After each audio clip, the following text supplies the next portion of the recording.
Amin. Puji Tuhan. Mari kita buka Alkitab kita. Injil Yohanes pasal 15. Kita akan melihat ayat-ayat ini sebagai perenungan kita malam hari ini. Injil Yohanes pasal yang ke-15 ayat yang pertama sampai ayat yang ke-8. Tapi kita lihat dulu ayat yang pertama dan ayat yang kedua.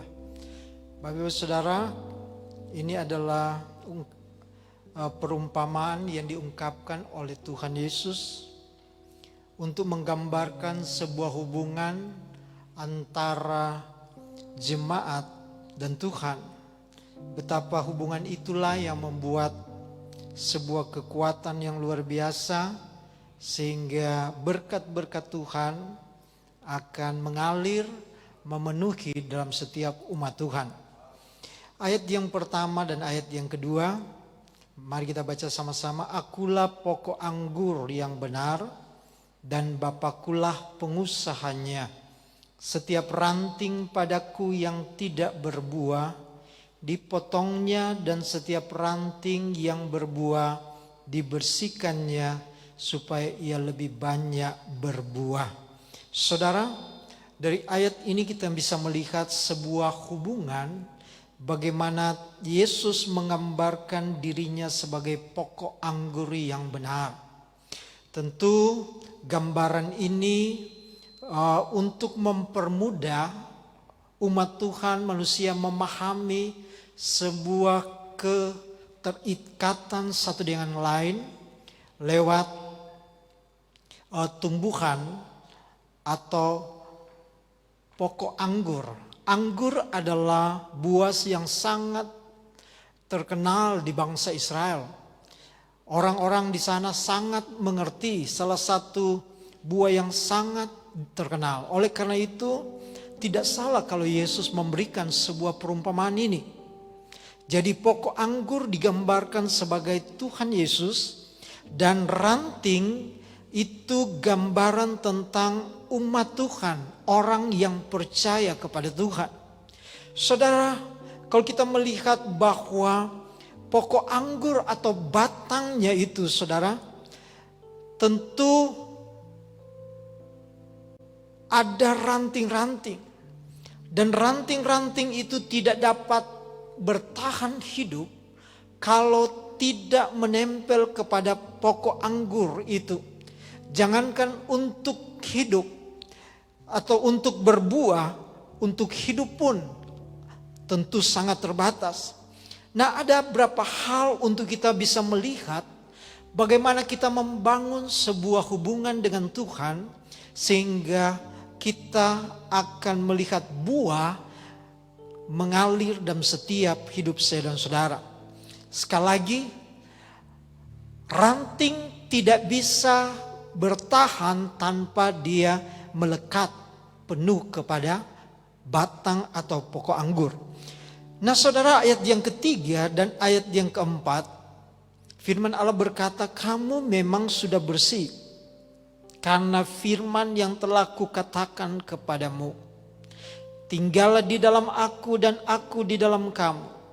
Sama seperti ranting tidak dapat berbuah dari dirinya sendiri kalau ia tidak tinggal pada pokok anggur, demikian juga kamu tidak berbuah jikalau kamu tidak tinggal di dalam aku. Perhatikan ayat-ayat ini. Saudara, untuk mengalami sebuah hasil daripada pohon itu, tentu selain dia bertumbuh, dia harus sampai pada akhirnya ada hasil, adalah buah.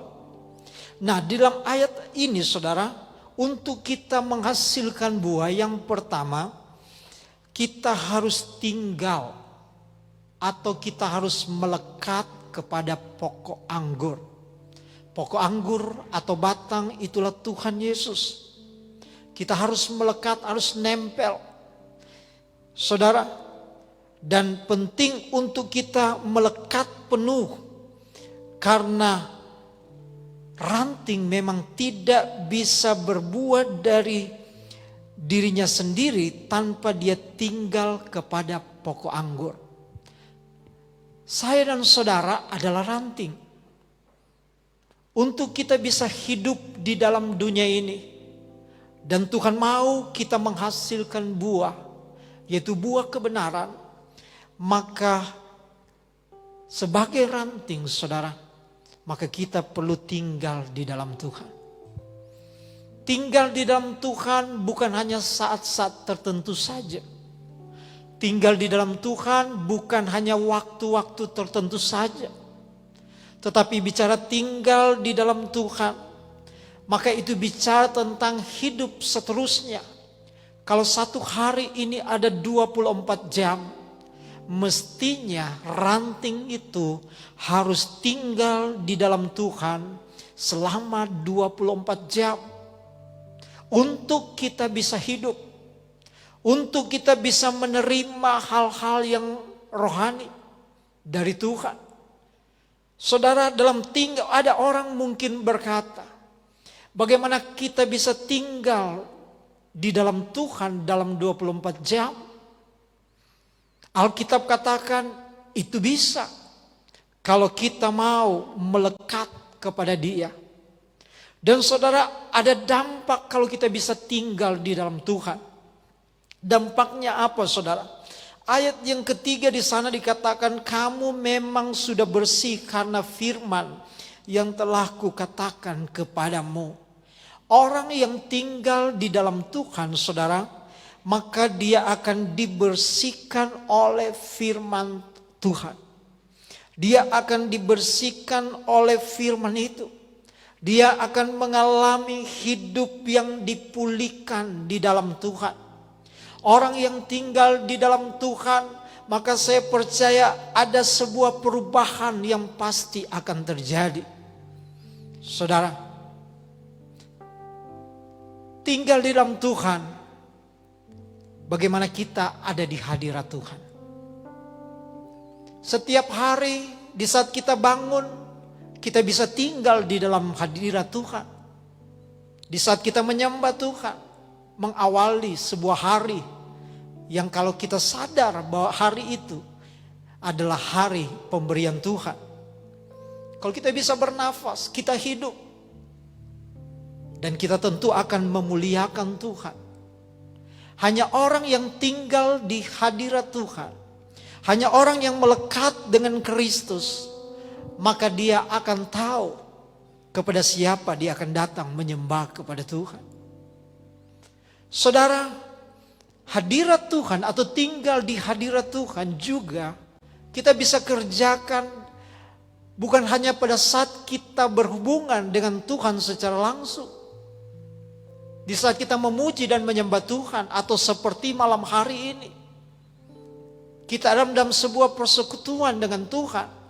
Tetapi dalam segala sesuatu yang kita alami, yang kita kerjakan, baik sebagai ibu rumah tangga di rumah, saudara juga bisa tinggal di hadirat Tuhan.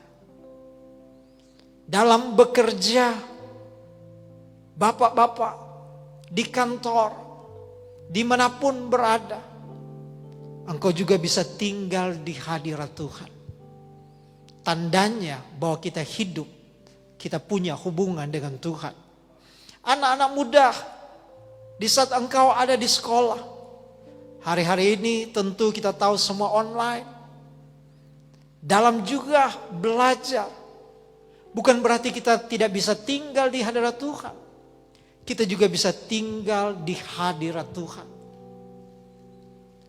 Sementara kita ada di kendaraan, di sepeda motor, saat kita di mobil, di kendaraan, saat mungkin kita sementara ada berbelanja di pasar dan di tempat lain, supermarket dan lain-lain. Saat engkau ada di mall, saudara juga harus tinggal di hadirat Tuhan. Mungkin sederhana dan lucu. Saat juga engkau sedang membuka handphone saudara, melihat YouTube, media sosial, kita juga sebenarnya harus tinggal di hadirat Tuhan. Kesimpulan apa saudara yang kita bisa dapat kalau kita melekat atau kita tinggal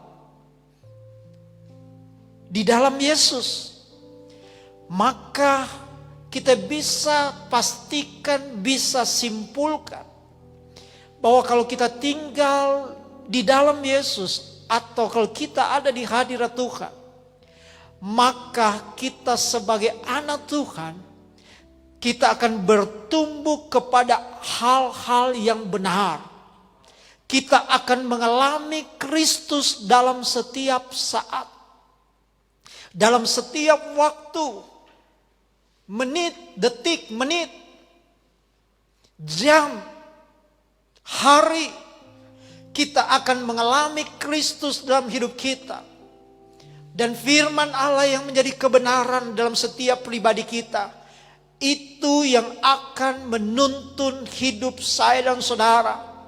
Sehingga hidup kita, Alkitab katakan, akan dibersihkan. Dibersihkan terus. Dibersihkan oleh firman Tuhan. Dampaknya apa, saudara? Orang yang tinggal di hadirat Tuhan, saya percaya kita tidak mudah hidup di dalam keinginan daging. Sehingga dosa tidak mudah menguasai kita. Alkitab katakan ada keinginan daging, ada keinginan roh. Orang yang tinggal di hadirat Tuhan, orang yang melekat kepada Kristus sebagai pokok anggur, maka tentu hidupnya adalah keinginan Tuhan. Pikirannya adalah pikiran Kristus. Perkataannya adalah perkataan Kristus. Perasaannya adalah perasaan Kristus. Saudara, mari kita latih hidup saya dan saudara. Kita mungkin bisa salah, bisa keliru sebagai manusia. Tetapi bersyukurlah Roh Kudus yang akan mengingatkan, menginsafkan kita di saat kita salah, saat kita melanggar, saat kita berdosa, maka Roh Kudus akan menginsafkan setiap kehidupan kita sehingga kita akan hidup di dalam seluruh kebenaran. Saya percaya, saudara, manusia lama kita yang mungkin kita hidup oleh keinginan daging, mudah marah, mudah tersinggung, mudah putus asa, mungkin hidup di dalam kebencian.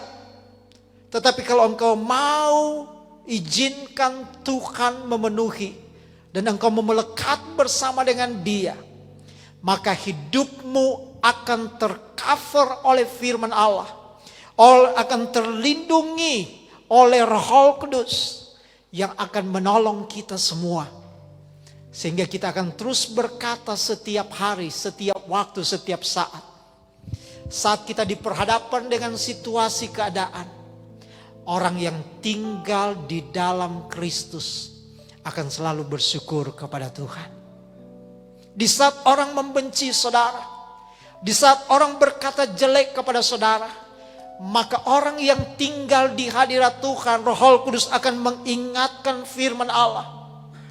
Sehingga bukan kebencian yang akan menguasai, tetapi firman Allah yang dihidupkan oleh Roh Kudus, itu yang akan menolong kita. Di saat mungkin sebagai di tengah-tengah engkau bekerja, ada rekan-rekan saudara yang melakukan hal-hal yang gak benar, korupsi, mengajak saudara. Tetapi kalau engkau tinggal di hadirat Tuhan, maka saya percaya firman oleh pertolongan Roh Kudus akan menolong kita sehingga kita tidak akan jatuh dalam dosa. Ada banyak hal yang Tuhan akan kerjakan bagi kita. Dunia ini mempesona. Dunia ini begitu menggoda hidup saya dan saudara. Tetapi saya percaya Tuhan akan menolong kita.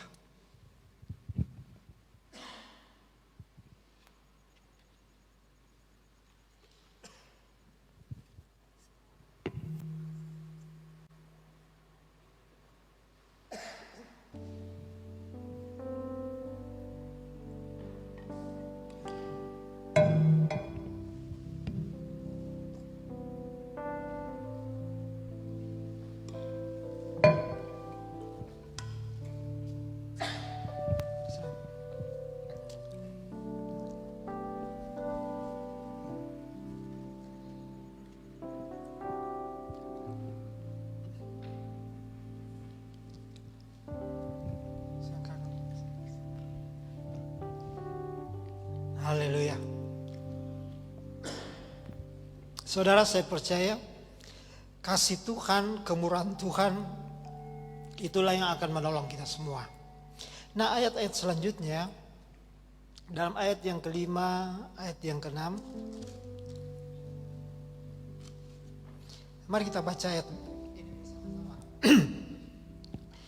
Akulah pokok anggur dan kamulah ranting-rantingnya. Barang siapa tinggal di dalam aku dan aku di dalam dia, ia berbuah banyak. Sebab di luar aku kamu tidak dapat berbuat apa-apa. Barang siapa tidak tinggal dalam aku, ia dibuang keluar seperti ranting dan menjadi kering. Kemudian dikumpulkan orang dan dicampakkan ke dalam api lalu dibakar. Saudara, jadi sebuah kesimpulan dari ayat-ayat di atas, bahwa kalau memang kita tinggal di dalam Tuhan, maka firman Allah katakan, dan kalau kita dibersihkan oleh Tuhan, maka saya dan saudara, kita akan berbuah banyak. Amin. Kita akan berbuah banyak. Sebab di luar Tuhan kita tidak dapat berbuat apa-apa. Di luar Tuhan kita nol. Di luar Tuhan kita bisa gagal. Kalau mungkin kelihatan sukses, berhasil, tetapi sebenarnya di hadapan Tuhan kita adalah orang-orang yang gagal. Tetapi di dalam Tuhan kita akan menghasilkan buah yang banyak. Mari Bapak Ibu Saudara, tinggallah di dalam Tuhan, dan kita percaya orang yang tinggal di dalam Tuhan, maka ada sesuatu yang luar biasa. Mulut kita itu penuh dengan kuasa. Ayat yang ketujuh, jikalau kamu tinggal di dalam aku dan firmanku tinggal di dalam kamu, apa? Mintalah apa saja yang kamu kehendaki dan kamu akan menerimanya. Haleluya. Minta. Minta apa saja. Kata apa saja. Apa saja, semua akan kita dapat. Tetapi maksudnya saudara, karena apa? Kita sudah connect dengan Tuhan. Kita sudah sejalan dengan firman Allah. Orang yang sejalan dengan firman Allah, semua yang dia minta akan Tuhan kehendaki. Karena apa? Pasti permintaannya itu, doanya itu pasti dikabulkan. Karena pasti sejalan dengan Tuhan. Bukan keinginan daging yang menggerakkan kita meminta, tetapi keinginan Tuhan taruh dalam hidup kita. Keinginan untuk menyenangkan Tuhan. Keinginan untuk memuliakan Tuhan. Keinginan untuk menjadi berkat bagi orang lain. Keinginan untuk semua, untuk mendatangkan kemuliaan bagi Tuhan. Ayat yang terakhir, ayat yang ke-8. Dalam hal inilah Bapakku dipermuliakan, yaitu jika kamu berbuah banyak, dan demikian kamu adalah murid-muridku. Amin. Haleluya. Haleluya. Tinggallah di dalam Tuhan. Tuhan akan bersihkan hidup kita. Hadirat Tuhan itu memulihkan hidup kita. Percayalah, waktu kita sejalan dengan Tuhan, maka semua apa yang kita minta, apa yang kita inginkan, hanya untuk memuliakan Tuhan.